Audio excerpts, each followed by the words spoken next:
नमस्कार, स्वागत है आप सभी का। एफएम न्यूज देख रहे हैं आप और आपके साथ मैं हूं नितीशा बंसल। हम बात कर रहे हैं गुजरात चुनावों की। गुजरात की आज 89 सीटों पर वोटिंग हो रही है और आपको बता दें कि 19 जिलों की 89 सीटों पर आज मतदान हो रहा है।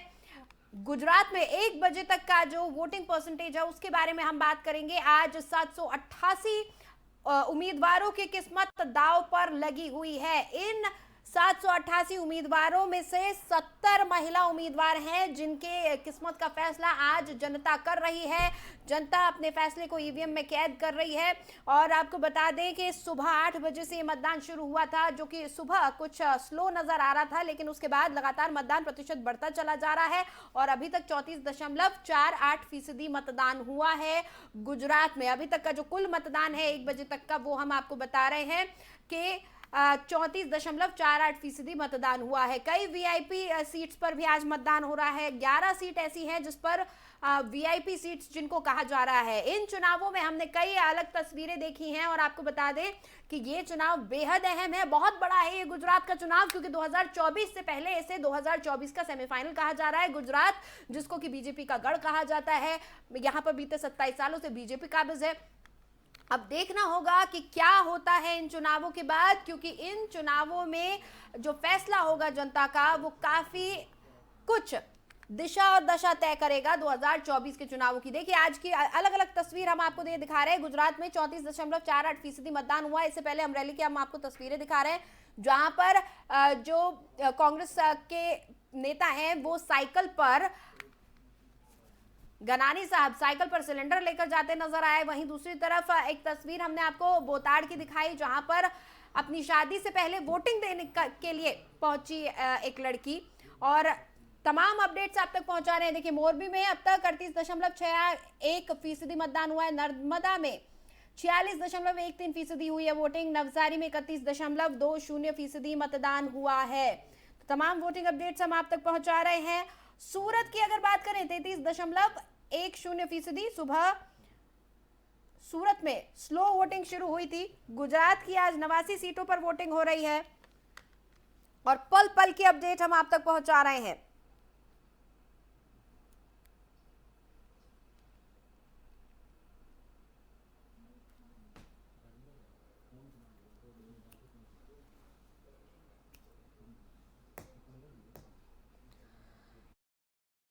.44% मतदान कच्छ में आज अब तक हुआ है। 1 बजे तक का वोटिंग परसेंटेज हम आपको बता रहे हैं।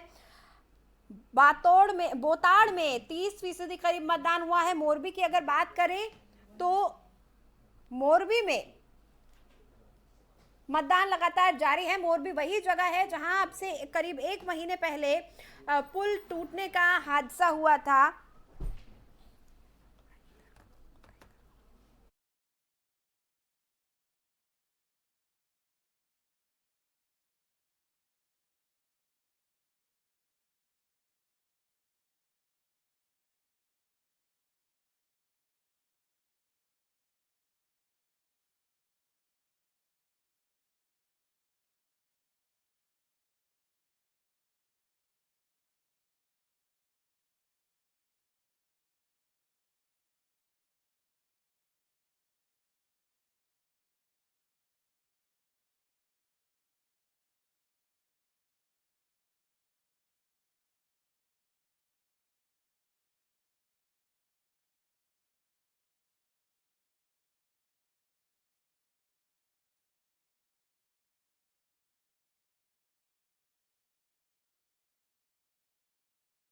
तो तमाम वोटिंग अपडेट्स हम आप तक पहुंचा रहे हैं। देखिए लगातार जब भी चुनाव होते हैं तो कोई ना कोई विवाद भी उठ खड़ा होता है और आज गोपाल इटालिया, जो कि आम आदमी पार्टी के गुजरात के अध्यक्ष हैं, उन्होंने एक बड़ा आरोप लगाया है। उन्होंने ईसी पर बड़ा आरोप लगाया है। बड़ी खबर इस वक्त की हम आपको बता रहे हैं।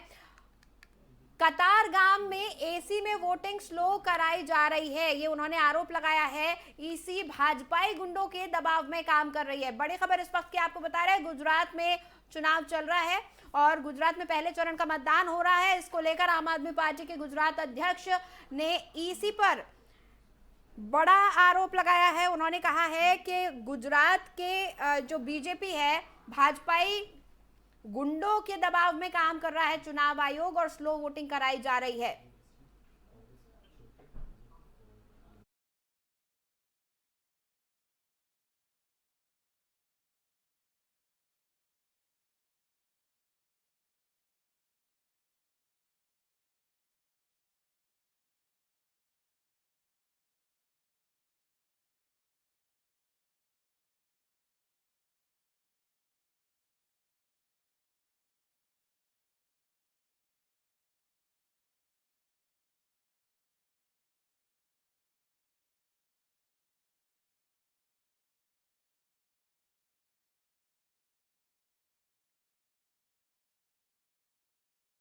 और पहले चरण की 89 सीटों पर वोट आज हो रहा है। इनमें से 11 सीटें ऐसी हैं जिसे वीआईपी सीट माना जा रहा है। आइए आपको एक बार हम बताते हैं कि ये वीआईपी सीट्स कौन सी है। कुटियाना की हम बात करेंगे सबसे पहले।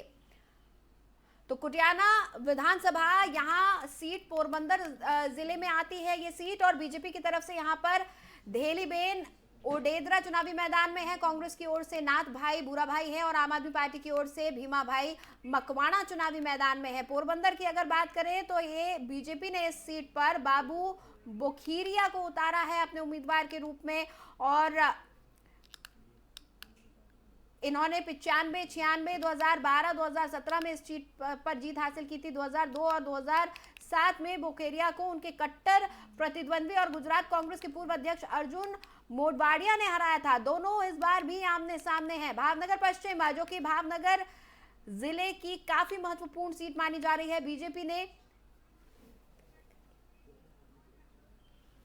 बीजेपी ने यहां जितेंद्र दाघाणी को मैदान में उतारा और कांग्रेस ने किशोर सिंह गोहिल को अपना उम्मीदवार बनाया है। वहीं आपने राजू सोलंकी को चुनावी मैदान में उतारा है। तो तमाम वीआईपी सीट पर आज मतदान हो रहा है और हमारे साथ कुछ खास मेहमान जुड़ चुके हैं, उनके साथ में हम चर्चा को जारी रखेंगे। और इस वक्त हमारे साथ राजेंद्र चौधरी जी हमारे साथ जुड़ने वाले हैं, और इस वक्त हमारे साथ आम आदमी पार्टी से संजय मिश्रा साहब जुड़ चुके हैं और संदीप दुबे जी हमारे साथ जुड़े हुए हैं बीजेपी से। बहुत बहुत स्वागत है सर आप दोनों का एफएम न्यूज पर। सबसे पहले बात, जब आज गुजरात चुनावों की हो रही है तो गुजरात के ये चुनाव काफी अहम माने जा रहे हैं। संदीप दुबे जी, काफी अहम ये चुनाव माने जा रहे हैं और इन चुनावों में ये कहा जा रहा है कि बीजेपी ने अपनी पूरी ताकत झोंकी हुई है, क्योंकि 2024 का आईना इन चुनावों को कह सकते हैं। क्या कहेंगे? देखिए, किसी भी राजनीतिक दल के लिए चुनाव अग्नि परीक्षा की तरह होता है कि वहाँ सरकारें रही हैं लंबे अंतराल तक हमारी, और अग्नि परीक्षा इसलिए भी है कि हम जनता के बीच गए हैं, जो हमने काम किया जनता को बताया है, और हम लोग को पूर्ण विश्वास है जिस तरह से जनता घरों से बाहर निकल के आ रही है, पूर्ण विश्वास है कि वहाँ पूर्ण बहुमत की हमारी सरकार बनेगी और हम इसको लेके आश्वस्त हैं। इसकी सबसे बड़ी बात है कि वहाँ विपक्ष नहीं है, उसका भी फायदा हमें मिल रहा है।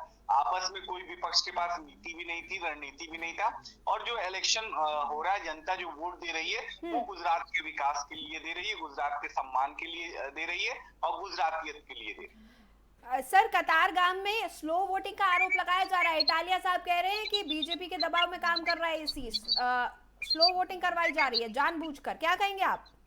नहीं, ये आम आदमी पार्टी की हताशा है, निराशा है, और वो साफ साफ झलक रही है कि जिस तरह से उन लोगों ने बड़े बड़े वादे किए थे, बड़े बड़े सपने दिखाए थे गुजरात के लोगों को, आज जब वो असफल साबित हो रहे हैं तो इस तरह के आरोप लगाते हैं। और ये कोई नई बात नहीं है। राजनीतिक पार्टियां जो होती हैं, जो हार रही होती है, इस तरह की बातें कहती रहती हैं। ठीक है संजय मिश्रा साहब, दुबे जी तो कह रहे हैं कि क्योंकि हार रही है पार्टी इसलिए इस तरह के आरोप लगा रहे हैं। आप, क्या है सच्चाई इटालिया साहब के ट्वीट की? एक तो पहले आपका जो आवाज है वो वॉइस तो साफ नहीं है, उसको एक बार ठीक करवाइए। जी ठीक है, हम लौटेंगे। थोड़ा कुछ ऑडियो का दिक्कत आ रहा है, उसको हम एक बार क्लियर कर लेंगे, टेक्निकल एरर है। बहरहाल दुबे जी हमारे साथ बने हुए लगातार। दुबे जी, एक चीज ये देखी जाती है कि रणनीति को लेकर बीजेपी बड़ी साफ नजर आती है। आज देखिए, पहले चरण का मतदान हो रहा है, 89 सीटों पे मतदान हो रहा है। आज यहाँ पर तो चुनाव प्रचार हो नहीं सकता, लेकिन आज बीजेपी ने, वैसे तो तमाम स्टार कैंपेनर्स तमाम पार्टियों के वहां पर मौजूद है बीजेपी में, लेकिन आज बीजेपी जिस तरह से चुनाव प्रचार कर रही है, साफ दिख रहा है रैली कहीं और हो रही है, लेकिन मैसेज बहुत दूर तक जा रहा है। दुबे जी, देखिए ये तो आकलन और मूल्यांकन जनता करेगी, लेकिन स्पष्ट रूप से कोई भी राजनीतिक दल हो, सबकी अपनी जिम्मेदारी है कि वो जनता के बीच जाकर अपनी बातों को ठीक ढंग से रखे और जनता का दिल जीतने का काम करे। आपको पता है लोकतंत्र में जो जनता का दिल जीतता है उसी को जनता वोट देती है। यहाँ कोई आम जनता के दिल जीते बगैर और लंबी लंबी भाषण दिए बगैर जनता वोट नहीं देती। अच्छा। लंबे भाषण कर रहे हैं, आम आदमी का दिल नहीं जीते हुए, वो काफी चिंतित है, वही परेशान है, वही हताश है, वही निराश है। और नहीं, भाषण तो आम आदमी पार्टी पे बहुत लंबे लंबे दे रही है सर। अपनी परिकल्पना जो है उसको जनता के लिए की। नीतीशा जी, एक बात और मैं कहना चाहूंगा, देखिए राजनीति में कोई भी दल हो वो अपना सर्वश्रेष्ठ देने की कोशिश करती है, क्योंकि उसके लिए जो चुनाव होता है वो अग्नि परीक्षा होता है। और आज मैं आपको पूर्ण विश्वास के साथ कह सकता हूँ कि गुजरात में जो चुनाव हो रहे हैं और जिस तरह से जनता निकल के वोट डाल रही है, ये मैं खुशी की बात मानता हूँ। गुजरात की जीत होगी और गुजरात के लोग का जो स्वाभिमान है, जिस तरह से ठेस आम आदमी पार्टी ने पहुंचाई थी, उसका भी गुजरात के लोग निकल निकल के वोट के माध्यम से करारा जवाब दे रहे हैं। ठीक है, एक बार जो आरोप लग रहे हैं उसके बारे में हम संजय मिश्रा जी से जान लेते हैं। संजय मिश्रा जी, इटालिया साहब के ट्वीट की सच्चाई क्या है? क्योंकि दुबे जी कह रहे हैं कि हार रही है पार्टी, दिख रहा है, इसलिए इस तरह के आरोप लगा रहे हैं, अनर्गल आरोप लगा रहे हैं। और क्या चाहेंगे? सबसे बात है कि बड़ी रोकती है तो दिखाएंगे नहीं। अब आम आदमी को न्यूज दिलाने के काम तो गुजरात की जनता करेगी और दिल्ली की एप्लीकेशन सरकार बनवा करके दिल्ली की जनता करेगी। 3 लाख से आम आदमी दिल्ली में ये देखा हो रहा है। दिल्ली की जनता खुश है, पंजाब की जनता खुश है और गुजरात की इसके पीछे रहने वाला नहीं है। इसके पीछे एक कारण है। ये मैं जो दावा कर रहा हूँ क्यों कर रहा हूँ? इन्होंने कहा गुजरात में काम किया है, इन्होंने ऐसा काम किया, इतना काम किया कि हमारे आज देश के प्रधानमंत्री माननीय भाई नरेंद्र मोदी साहब ने 18-19 साल मुख्यमंत्री रह के गुजरात का सेवा किया और आप पिछले 8 साल से प्रधानमंत्री होकर के गुजरात की सेवा कर रहे हैं। और जब विधानसभा चुनाव आता है, इन्होंने इतना काम किया है 27 साल में, इतना गुजरात की जनता को दे दिया, इतना काम किया कि आज घर घर देश के प्रधानमंत्री और गृह मंत्री को पर्चा मारना पड़ रहा है और हाथ जोड़ना पड़ रहा है कि एक बार और मेरे सुपने को खोल लो। अब गुजरात की जनता कहती है ना से सौंपा है, क्यों सौंपना है? ये कहते हैं बहुत विकास हुआ, मोदी विकास का ही उदाहरण है। मैं बार कह रहा हूँ कि जब अमेरिका में राष्ट्राध्यक्ष का बुलाते हैं तो आप दीवार खड़ी करवा देते हैं, हमको लेकर जाने के लिए जहाँ तक लेकर जाते हैं और जनता की आंखों के सामने भी पर्दा डाल देते हैं कि ये मेरा विकास है।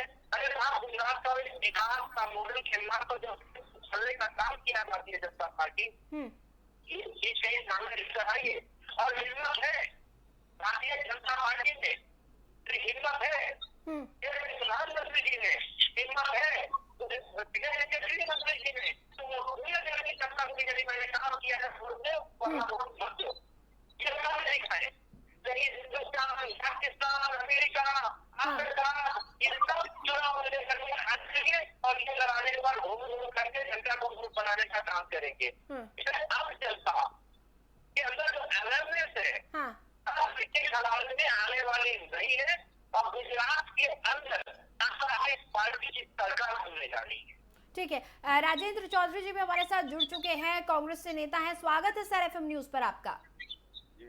चौधरी जी, क्या लग रहा है, गुजरात में त्रिकोणीय मुकाबला हो रहा है या फिर दूसरे नंबर की लड़ाई हो रही है? देखिए बहुत सारी बातें इस वक्त चर्चा में है गुजरात चुनाव को लेकर, आपको क्या लग रहा है? आम आदमी पार्टी की एंट्री हुई है, AIM की एंट्री हुई है, वोट काटे जाएंगे, मदद मिलेगी, क्या क्या होने जा रहा है?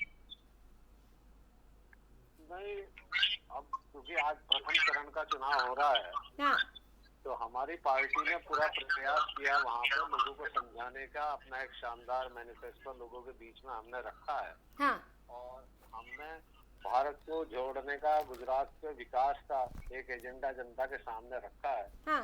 अब ये गुजरात की सम्मानित जनता को फैसला करना है क्या वो देश के विकास के लिए वोट करेंगे या देश में जो विभाजन वाली शक्तियां हैं, जो सरकारें उद्योगपतियों के सामने नतमस्तक होकर काम कर रही हैं, जिनके कारण महंगाई बढ़ गई, पेट्रोल महंगा हो गया, डीजल महंगा हो गया, गैस सिलेंडर महंगा हो गया, घर के खान पान महंगे हो गए, बेरोजगारी बढ़ गई, जिनके कारण छोटे व्यापारी परेशान है, वो किसे वोट करना चाहते हैं? ये निर्णय तो गुजरात की सम्मानित जनता को करना है। जहाँ तक सवाल आम आदमी पार्टी और AIMI का है, तो इनकी कार्यशैली से दिल्ली और पंजाब जो है, पंजाब के किसान, मैं भी एक दिन किसी टीवी चैनल पे देख रहा था, एक पंजाब के किसान बता रहे हैं कि साहब हमें कोई बिजली का बिल जो है 0 नहीं हुआ।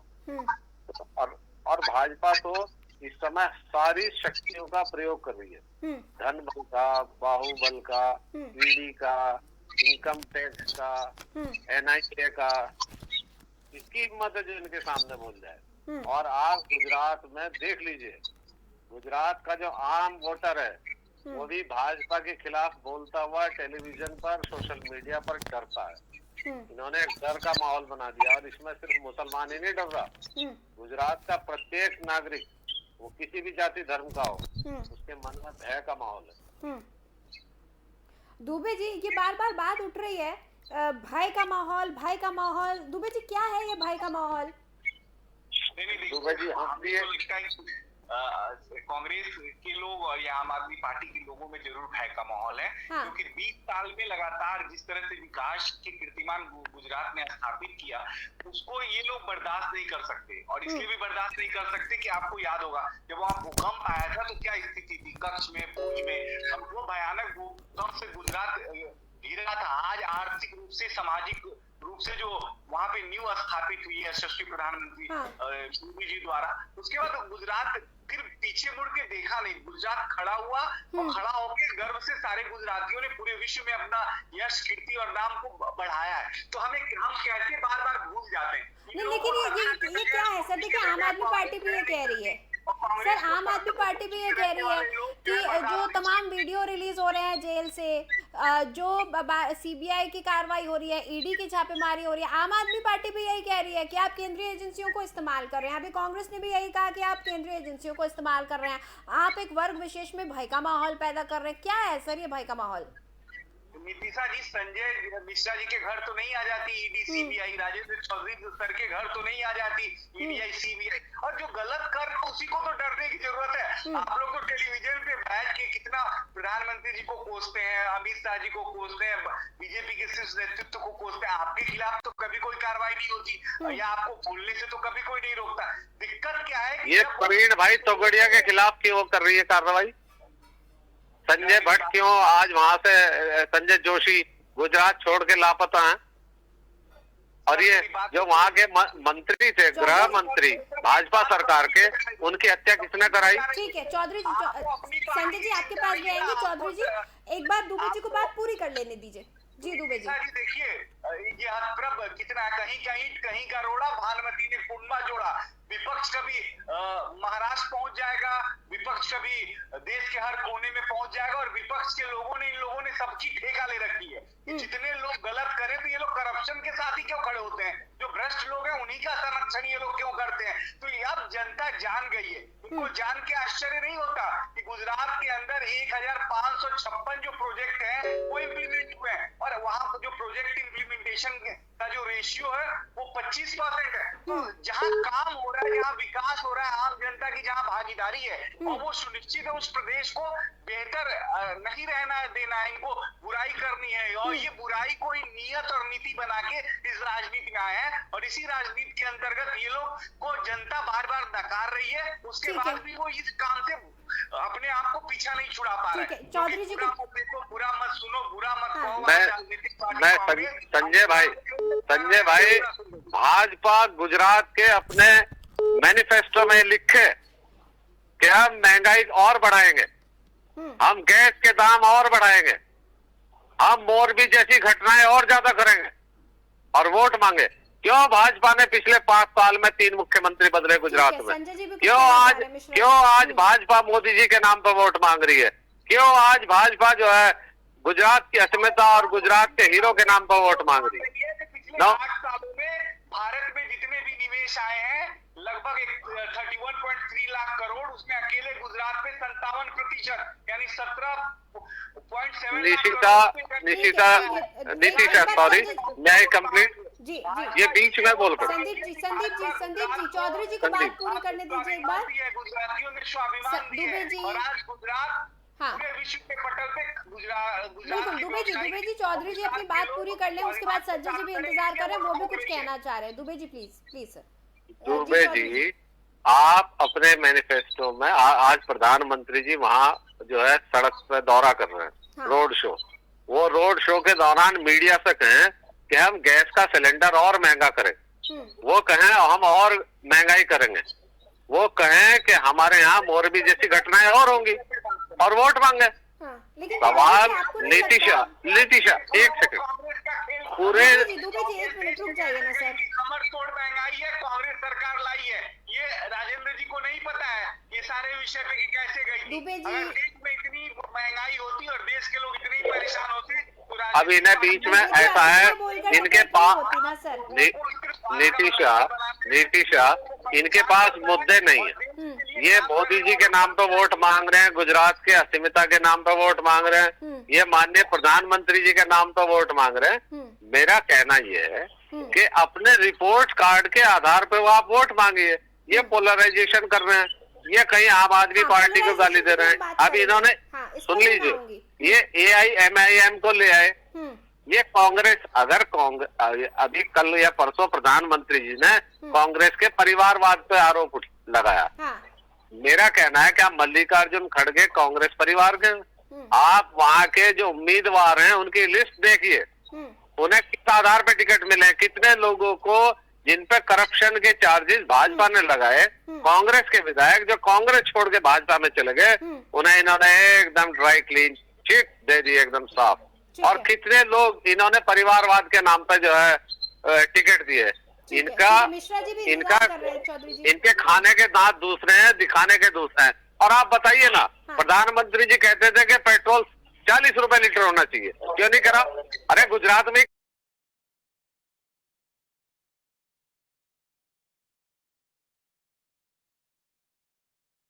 सिलेंडर महंगा हो गया। अरे गुजरातियों के लिए कर दो, तुम तो गुजरात के प्रतिनिधि हो, गुजरात में कर दो 350 का सिलेंडर, क्यों नहीं कर रहे? ट्वीट दिखाने जा रही हूँ एक बार संजय मिश्रा जी अपनी गुजरात के किसानों का ही विकास कर दो। गुजरात में नीतिशा आज सबसे ज्यादा बेरोजगारी है। बिल्कुल चौधरी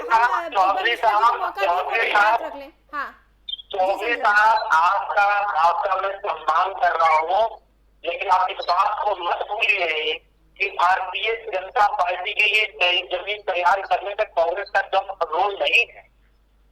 आप कांग्रेस के नाम पर आकर विधायक वोट लेकर के जीत जाते हैं और बीजेपी की सरकार करवा देते हैं। इस बात को भी आपकी जनता समझने लगी है। और 4 दिन के पहले और अब की राजनीति में क्या परिवर्तन हुआ है, और एक बात इस पर बिल्कुल आपको मैं क्लियर करना चाहता हूँ कि जो आम आदमी पार्टी का जो स्लोगन था, अरविंद केजरीवाल का पॉलिटिक्स के अंदर आने के साथ में जो स्लोगन था कि मुझे राजनीति करना नहीं, राजनीति को बदलना है, वो कैसे आया कि कैसे रहा है राजनीति पे मैं बात करता हूँ। मेरी अपने खुद के 52 साल में करीबन हमने 10 से 15 चुनाव बड़े इत्मीनान और नजदीकी से देखे हैं। ये चुनाव के अंदर शिक्षा का मुद्दा हुआ होगा कांग्रेस की तरफ से या बीजेपी की तरफ से, तो 100% शिक्षा में विकास हुआ होता। आज स्थिति क्या है, शिक्षा का अवसर इन लोगों ने कहाँ पे ले जाकर के खड़ा किया है, आप खुद इस चीज का आकलन कीजिए। काम ज्यादा है, खत्म किया है, जो कुछ तरफ आ रही है इनके नेता है बीजेपी और कांग्रेस के। बिजली फ्री इनको चाहिए, पानी फ्री इनको चाहिए, टैक्स फ्री इनको चाहिए, हर चीज की सुविधा जनता को चाहिए। जनता जो सुबह से शाम तक टैक्स देती है उसे कोई सुविधा नहीं मिलनी चाहिए। अच्छा, उसे कोई उसके सुविधा के नाम पर आम आदमी पार्टी का सुविधा दे रही है, सुविधा से दोनों पार्टियों को हो रहा है। तो ये कहने की सही भी है, जब आम ठीक है मिश्रा जी, एक बार हम ट्वीट दिखाते हैं जी, देखिए आम आदमी यदि कुछ देता है तो फ्री होता है, और प्रधानमंत्री जी जब कहते हैं तो वो समझ क्या होता है उसका नाम प्रधानमंत्री जी क्या ठीक है। है, इस वक्त मैं वो ट्वीट दिखा रही हूँ संजय मिश्रा जी, जो ट्वीट किया गया है, कतारगाम एसी में जानबूझकर वोटिंग स्लो करवाया जा रहा है और इस तरीके से भाजपा गुंडों के दबाव में आकर काम करना, फिर चुनाव ही क्यों करवाते हैं। पूरे प्रदेश में औसत 3.5% मतदान हुआ है, लेकिन कतारगाम में सिर्फ 1.41% ही हो पाया है। एक छोटे से बच्चे को हराने के लिए इतना मत करो। दुबे जी, ये जो जिस भाषा का इस्तेमाल यहाँ पर हो रहा है, कहा जा रहा है भाजपाई गुंडों के दबाव में ईसी काम कर रही है, आप इस पे कुछ कहना चाहेंगे? मुझे नहीं लगता ये बौखलाहट है, और साफ साफ नित्या जी एक बात मुझे समझ में नहीं आती। आज चुनाव का दिन है, आज प्रचार प्रसार का दिन नहीं है। आज जिस तरह की भाषा का प्रयोग कांग्रेस के प्रवक्ता और आम आदमी पार्टी के मित्र कर रहे हैं, हमें लगता है इस भाषा से बिल्कुल सबको बचना चाहिए। आज सबको निकल के जाके वोट करना चाहिए, और आप हार जीत, इस देश की सबसे अच्छी विशेषता यही है विपक्षी पार्टियों का, जब जीत रहे होंगे तो कोई जिम्मेदार नहीं, और जब हार जाते हैं तो सब जिम्मेदारी का ठीकरा इसी पे फोड़ देंगे, बीजेपी पे फोड़ देंगे। अपनी हार के डर को बचाने के लिए, हार से बचने के लिए, और इनकी सभी को पता है कि हार गए के बाद बीजेपी वालों का जगह होगा जेल। बात सुनिए ना, पीछे जितने टॉप को स्पीकर है, ये टॉप का जगह होगा जेल। मिश्रा जी, मैं एक सवाल ले लूं दुबे जी से। दुबे जी, अभी ये जिक्र चौधरी जी भी कर रहे थे कि पोलराइजेशन करने की कोशिश की जा रही है।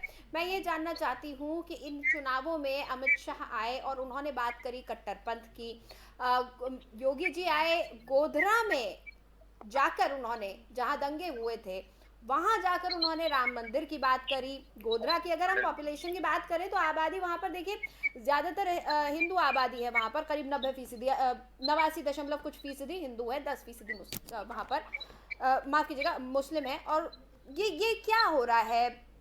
ये पोलराइजेशन की कोशिश हो रही है क्या? वाकई इन चुनावों में कट्टरपंथ की बात करने की जरूरत थी क्या? यहाँ पर राम मंदिर के जिक्र की जरूरत थी? उधर आम आदमी पार्टी भी जिक्र करती रहती है राम मंदिर के बारे में भी। क्या पोलराइजेशन की वाकई कोशिशें हो रही हैं? बीजेपी के अमित शाह और योगी जी ने आकर यहाँ पर बात की है। नितिशा जी, जिनके घरों में सदियों से दीपक नहीं जले, उनके घर में उनके दिल में दीपक जलाने का काम हो रहा है, ये पोलराइजेशन का काम नहीं हो रहा। आप किसी को हाशिए पे रख के और उसका नेतृत्व नहीं कर सकते। अगर आप किसी का नेतृत्व करना है तो उसके अंदर उत्साह, उसका साथ और उसकी समस्या का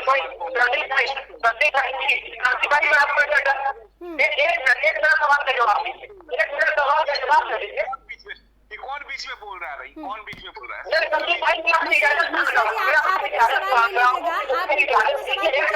एक बार दुबे जी को बात पूरी करने दीजिए, उसके बाद 2021-22 में गुजरात का निर्यात कितना रहा आपको पता है? दिल्ली जो आपकी जो शिक्षा व्यवस्था करे, कितने टीचरों की बहाली नहीं हुई, कितनी वैकेंसी। मैं आपसे इजाजत मांग रहा हूँ, मैं आपसे इजाजत मांग रहा हूँ।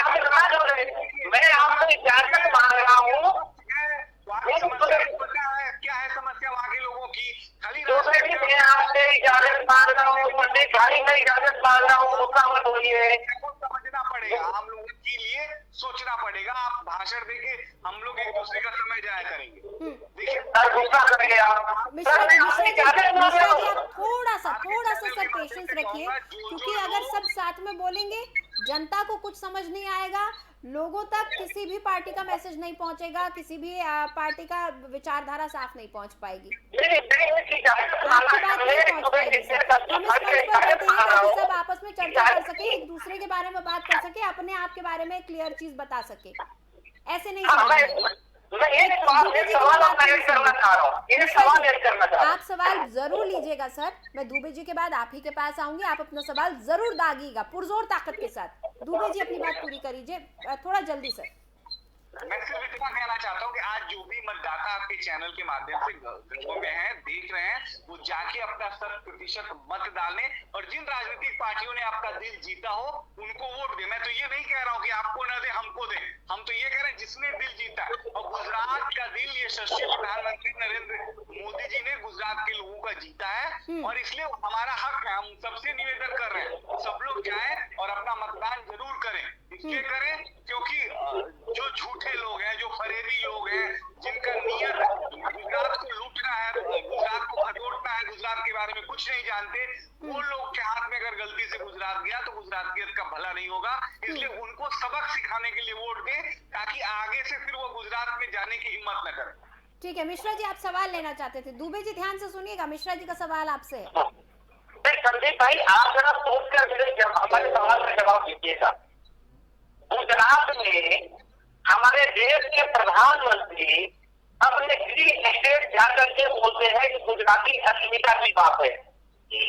हमारे देश के गृह मंत्री अपने वहां जाकर बोलते हैं कि गुजराती अस्मिता की बात है। बिहार में खड़ा बिहारी अस्मिता की बात है। एक महाराष्ट्रीय हमारे महाराष्ट्र में खड़ा बोले कि महाराष्ट्र की अस्मिता की बात है। और देश के प्रधानमंत्री सिर्फ गुजरात से शुक्रवार हैं। प्रधानमंत्री गुजराती अस्मिता की बात देश के प्रधानमंत्री के मुंह से रहता है। दुबे जी मिश्रा जी ये कह रहे हैं कि गुजरात में कहा जाता है गुजराती अस्मिता की बात है। बिहार वाला बिहारी अस्मिता की बात क्यों ना करे? आप उत्तर प्रदेश का नेता है, उत्तर प्रदेश की बात क्यों ना करे? मिश्रा जी आपके सवाल तक पहुंचा दूं, आवाज साफ नहीं जा रही है उनके पास। दुबे जी वो कह रहे हैं कि गुजराती अस्मिता की बात आप बार बार करते हैं, तो क्या पीएम मोदी सिर्फ गुजरात के नेता हैं? क्यों बिहारी अस्मिता की बात ना की जाए? क्यों दूसरे जगहों पर जाकर इस तरह की बात ना की जाए? बार बार क्यों गुजराती अस्मिता का जिक्र किया जा रहा है इन चुनावों में?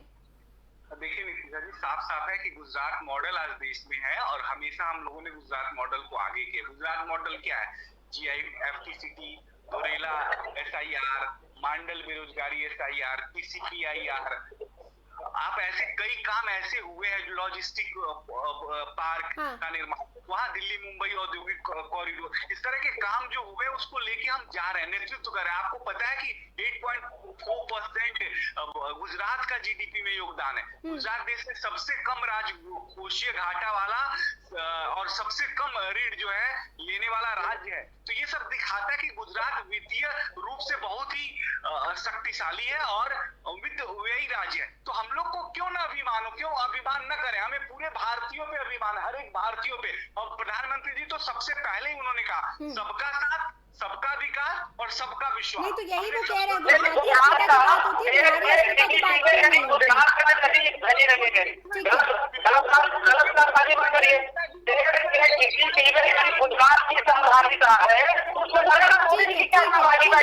दुबे जी चौधरी जी बहुत देर से कुछ कहना चाह रहे हैं। नहीं ठीक है, चौधरी जी अपनी बात करिए। राजेंद्र चौधरी जी कहिए सर। नीतीशा, दुबे साहब एक बार चौधरी जी को बोलने दीजिए। नीतीशा, मैंने आपके चैनल के माध्यम से संदीप भाई से कुछ सवाल किए थे, जैसे गैस के दाम को लेके, पेट्रोल, महंगाई, बेरोजगारी, किसान, प्रवीण भाई तोगड़िया, भट्ट जी, संजय जोशी, इनके बारे में तो संदीप भाई कुछ बात ही नहीं करना चाहते। क्या महंगाई के बारे में, पेट्रोल के दाम के बारे में, गैस के बारे में, बेरोजगारी के बारे में, किसानों के बारे में प्रवीण तोगड़िया किस दिल में घुस गए उसके विषय में? क्या महंगाई गुजरात के चुनावों में एक मुद्दा नहीं है? क्या गुजरात के लोगों को महंगाई से फर्क नहीं पड़ता? क्या गुजरात के लोगों को संजय जोशी डरे हुए नहीं है? क्या प्रवीण तोगड़िया डरे हुए नहीं है? बीजेपी क्या जवाब बारे में आप कुछ बात ही नहीं करना चाह रहे? ठीक है चौधरी जी वो जवाब दे रहे हैं। ठीक है दुबे जी बताइए। नीतीशा जी, देश में महंगाई एक समस्या है, उसको सहज मैं स्वीकार करता हूँ, लेकिन आज जो देश की स्थिति है, जिस तरह से कोविड काल से देश निकला है, हम अन्य देशों के मुकाबले बेहतर कर रहे हैं और इस देश के नागरिकों को पता है। क्या कांग्रेस महंगाई के मुद्दे पे इस देश से नहीं गई क्या? याद करो, कांग्रेस राज वो याद करो कमर तोड़ महंगाई है, कांग्रेस सरकार लाई है, तो कांग्रेस के लोग भूल जाते हैं देश की नीयत को, नीति को। और दुबे जी हमें वो तस्वीर भी याद है जब इसी महंगाई, इसी सिलेंडर के दाम, इसी पेट्रोल के दाम को लेकर माननीय स्मृति ईरानी जी सड़क पर बैठी थी, वो तस्वीर भी हमें याद है। दुबे जी वो तस्वीर भी एक थी, स्मृति ईरानी जी को वहां से ले जाया गया था, वो तस्वीर भी एक थी। एक वो स्मृति ईरानी थी और एक आज की स्मृति ईरानी है। महंगाई पहले से बहुत सहमित है, संभली हुई है, और जिस हिसाब से महंगाई होनी चाहिए आप और देशों की तुलना में देखें, भारत बिल्कुल सहमित तरीके से महंगाई पे काबू करके अपने नागरिकों को सुविधा दे रहा है। ठीक है सर, ये बात सही है कि महंगाई इस वक्त वैश्विक समस्या बन गई है और कई ऐसे वैश्विक घटनाएं हैं जिसकी वजह से महंगाई बढ़ रही है।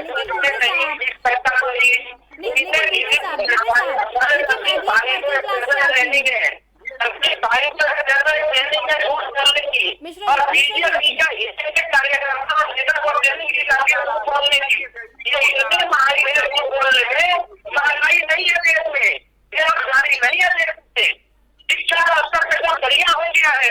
नरेंद्र मोदी जी अपनी एजुकेशन लोगों को देने लगते हैं, एजुकेशन पहचान लो, कलम से पहचान लो लोगों को, उनकी जाति और धर्म के खान पान से पहचान लो।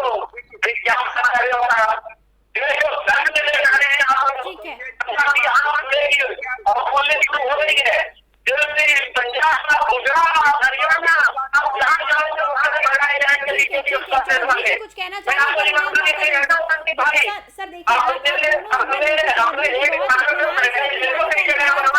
देखिए करके कि वो कुछ कहना चाहते हैं सर, थोड़ी डिबेट चर्चा गरिमा हमको बनाकर रखनी चाहिए। नितिशा, मेरा कहना ये है, मैं मानता हूँ कि पूरे विश्व में महंगाई है, हाँ, पूरे विश्व में लोगों की आय भी बढ़ी है। वहाँ की सरकारों ने वहाँ के लोगों को मजबूत बनाने के लिए, उनकी आय बढ़ाने के लिए प्रयास किया है। हमारे यहाँ 83 रुपए का डॉलर हो गया, बेरोजगारी बढ़ के दोगुने से ज्यादा हो गई। और हमारे भाई जो है दुबे जी यहाँ प्रवचन दे रहे हैं कि महंगाई लाई कांग्रेस, लाई फलाना, लाई झगड़ा लाई। अरे सरकार आप बताइए, आप पिछले 8 बरस से आप सत्ता में हैं, आपने डॉलर क्यों नहीं कम किया? क्या कोरोना काल से पहले डॉलर कम हुआ? क्या कोरोना काल से पहले महंगाई कम हुई? क्या कोरोना से पहले गैस का सिलेंडर कम हुआ? क्या कोरोना से पहले पेट्रोल के दाम कम हुए जब $32 पर बैरल कच्चा तेल मिल रहा था? अरे यार, इन लोगों को, ये हिंदुस्तान की जनता है, इसने आपको मौका दिया है सेवा करने का। इस लोकतंत्र को समझो, इन लोगों को डराओ मत, इनकी सेवा करो। ठीक है दुबे जी, इस पर जवाब देंगे आप? और ये डर की बात देखिए, फिर से डर की बात आ गई है दुबे जी। है ये डर की बात? नितिशा जी पहले राजेंद्र जी को एक मुकदमे में सुनो दुबे, उसी धारा में आजम खान को 3 साल की सजा है और विक्रम सैनी को 8 महीने की है। ठीक है जी, दुबे जी जवाब दें। राजेंद्र जी को मैं बताऊं कि जो सजा देने वाले जज हैं उनकी अपॉइंटमेंट आज और कल परसों नहीं हुई, और अपॉइंटमेंट देश में जुडिशरी की सरकार नहीं करती, और सजा चुनाने का पहले अधिकार भी सरकार को नहीं है। इसको तो पहले ठीक करने की जरूरत है कि जुडिशरी इंडिपेंडेंट है और आप लोग किसी को छोड़ते नहीं। चुनाव आयोग को बुरा भला कहोगे, जुडिशरी को बुरा भला नहीं। चुनाव आयोग तो आपने रात को इस्तीफा दिला के अगले दिन चुनाव आयुक्त बना दिया। सुप्रीम कोर्ट ने आपकी नियुक्ति पर सवाल उठाए, मैं नहीं उठा रहा। और वही NIA, जो NIA और नारकोटिक्स डिपार्टमेंट, जो 3000 टन, 90% सरकारी 3 टन जो हेरोइन अडानी के गोदाम पे मिली है, उस पर नारकोटिक्स विभाग ने कोई एक्शन नहीं लिया, और 1-1 ग्राम 2-2 ग्राम को ढूंढते फिर रहे हैं। आज मैं आपके माध्यम से बताना चाहूंगा नितिशा, ग्रामीण भारत में नशाखोरी सबसे बड़ी समस्या है। पार्टी के लोगों की गरीबी हो सकती है, जो राजनीतिक लोग हैं, लेकिन आम जनता सुखपूर्वक है, समृद्ध है, उसकी चिंता आप मत ना करें तो ज्यादा बेहतर है, क्योंकि आप लोगों की चिंता करके गरीब बनाओ और राज करोगे नीति पे इंदिरा जी आई और गरीबी और बढ़ती गई देश के अंदर। नहीं, आपकी सरकार तो ईस्ट इंडिया कंपनी की तर्ज पे काम कर रही है कि लोगों को बेरोजगार करो, लोगों को जो है उसमें फौज में 4 साल के लिए भेज दो, फिर वो तुम्हारी चौकीदारी करेंगे। अरे ईस्ट इंडिया कंपनी भी तो यही कर रही थी कि इस देश में जब हर आदमी की आय घटी है तो अडानी और अंबानी की कैसे बढ़ गई? कोई जवाब नहीं है दुबे जी आपके पास। क्या बात कर रहे हैं? हमारे गरीब परिवार का बंदा अगर मोटरसाइकिल से यदि वो 10 किलोमीटर की दूरी पर रोज ऑफिस को जाता है तो इंसान को इंसान मिलाता है, वो होता है। सच्चाई क्या है? संदीप भाई ईमानदारी से कहता हूँ, लेकिन हम और आप दोनों भाई निकलते हैं और जिस करोनी आप लोग उसी करोनी बैठते हैं। अपन दिल्ली चुनो, गाजियाबाद चुनो, नोएडा चुनो, ग्रेटर नोएडा चुनो, गुजरात चुनो, फरीदाबाद चुनो, जो एक बराबर चलते हैं और सामने देखते हैं जमीन पर हकीकत क्या है। नीतीशा जी, ये जो लोग चिल्ला रहे हैं कांग्रेस के लोग और आम आदमी वोट, तो क्या गुजरात की जनता इनको वोट दे देगी क्या? इनके पास कोई मॉडल है गुजरात के लोगों के लिए? कोई नीति है, कोई नियत है? उस पर डिस्कशन करें ना। आप लोगों का जो डिस्कशन है भारतीय जनता पार्टी को कोसना, गाली देना, इससे ऊपर निकलो। इससे तो कुछ तो आपकी चाल चरित्र और चेहरा आम जनता को पता चल रहा है। और मैं सिर्फ आज के दिन ये पॉलिटिकल डिबेट में नहीं जाना चाहता, आज इतना कहना चाहता हूँ एफएम न्यूज को धन्यवाद देते हुए कि अगर जो लोग भी देख रहे हैं, आप घरों में न बैठे, प्लीज कृपया जाके अपना वोट दें और देश के हित में अपना मतदान करें। ठीक है। मेरा आम आदमी पार्टी का मेरा ये मानना है कि हमारा इसका मकसद है, मेरा पर्सनल ये सोच रहता है, आम आदमी पार्टी की लड़ाई बीजेपी से नहीं है, आम आदमी पार्टी की लड़ाई कांग्रेस से नहीं है, आम आदमी की लड़ाई किसी भी पार्टी से नहीं है। हम लड़ रहे हैं हमारी जनता पार्टी की अत्याचारी नीतियों से, हम लड़ रहे हैं सरकारी नीतियों से। आप अटेंड करते हैं कांग्रेस का केस में मिल गया तो उसके लिए